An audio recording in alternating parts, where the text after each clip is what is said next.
Tonight we have another ace of the races. How much would you like to know about him, is up next.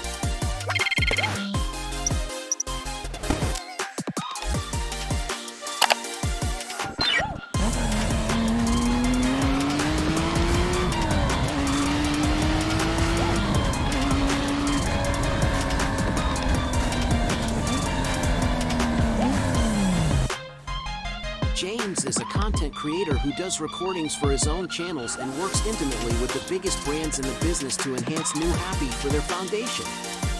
He currently composes for the Sunday Times and presents across different channels, going from Formula E live television races to new item dispatches and vehicle adverts. James Walker, otherwise called MrJWW, is an English YouTuber who began his YouTube channel in 2015. With over 771,000 subscribers, James is a main automotive YouTuber today with partnerships with different brands like Aston Martin. Walker was born to a well-off rich Staffordshire family in 1986. His dad, John, established the effective clothing business Kaniki in 1976, which has made proceeded with progress in the 21st century essentially because of their licensed tan through texture. However, much working at his dad's organization, Walker likewise possesses Kuroko, a bespoke curation service. Walker went to the confidential Abbotsholm School and moved on from Keele College with a degree in media, communications, and culture. Beginning around 2015, Walker sent off the MrJWW channel to grandstand his assortment of supercars, which has now developed to north of 700,000 supporters. On January 10, 2020, Walker declared the dugout, which were new offices filling in as the base camp and office for his MrJWW YouTube channel. The offices are essential for a restored Regal Flying Corps base work during the Second Great War. The new space permits Walker to accomplish more top-to-bottom surveys of vehicles and is likewise joined by a confidential race circuit permitting him to test the exhibition of vehicles in more detail than previously.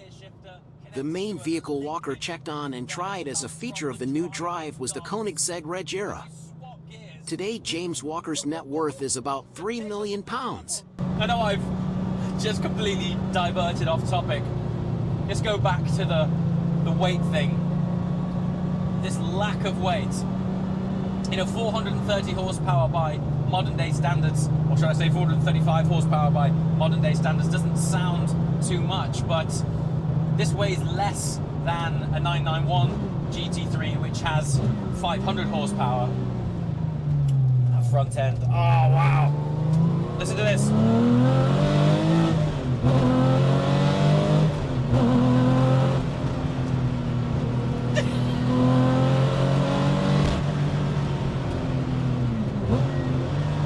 What a machine.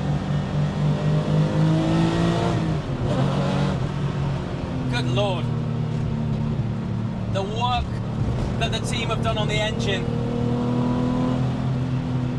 You would never believe this thing remotely resembled a 993. Oh, ho, ho, ho.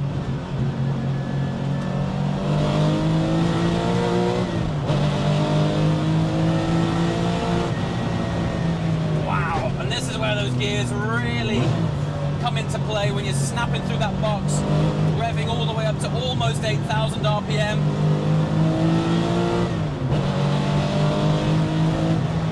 What a machine!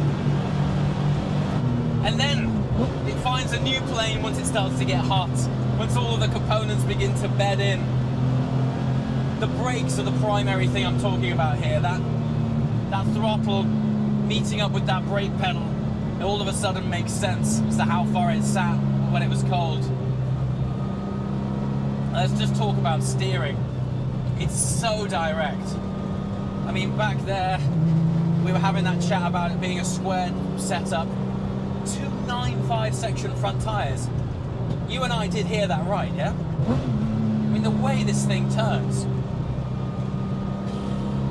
And there's just...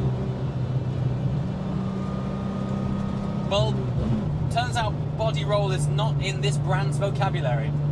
It's just so beautifully poised. Thickness of the steering wheel, great Alcantara lined.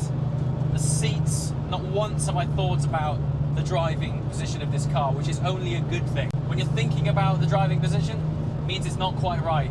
I haven't felt the need to adjust this. Yeah, analog. Beautifully analog, precise, sounds mega. You know, what's impressive from this brand is they're young. They're basically a new brand. You know, they came on my radar around about 2018, and I think they only launched around about 2017. But the quality of the build in this car, if I just shut up for a second, no squeaks, rattles, creases, just analog engineering. It's funny that the guy's first question that resulted in this car is what if Porsche were to apply GT3 ethos to an air-cooled car? What would it be like? No disrespect, Porsche, it wouldn't have been this good. Now, it's not just because Gunther Works have done an amazing job, but the technologies which they've used simply weren't available in the days of the 993. But as an aesthetic, to be able to apply that GT3 feeling into the overall silhouette of a 993, that's stuff magic. Oh dear, that's something I just found something I don't like. The turning circle's non-existent. That's why it feels like a race car for the road, because it kind of is one. And then suspension, let's just talk about the way this thing feels over a generic British B road, which, reading between the lines, translates to rallycross course. Our roads around the area of the bunker aren't that great, but I actually always find value in that when I'm trying to share how the ride quality of a car feels.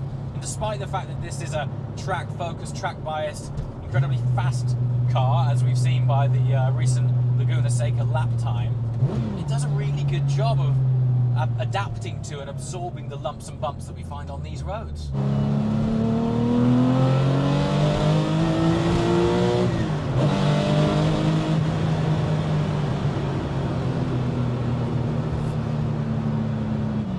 trying to think what I don't like about it.